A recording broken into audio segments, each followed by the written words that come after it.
Welcome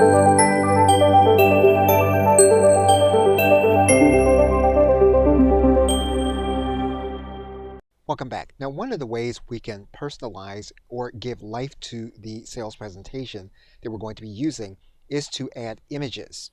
And we can add appropriate images as we see fit according to the context we're going to be communicating in.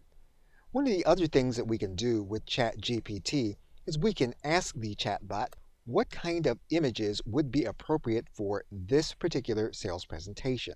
And we're going to do that right now. We're going to ask ChatGPT to tell us what kind of images would complement this sales presentation. And so we're going to ask a plain language question, and we're now going to click Enter.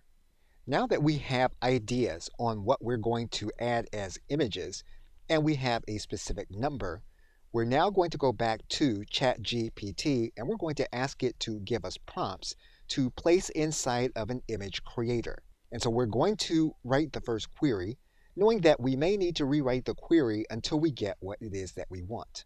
So we're going to ask the chatbot to give us the prompt in order to create the images. We're now going to click Enter. Now what we're going to do with these prompts is we're going to take them and we're going to go to an image creator in order to create each of the images. And these are going to be the images that we will consider using in our sales presentation when we do the final layout after we get all of the content from ChatGPT. Okay, so with that, thanks, and I will see you in another video.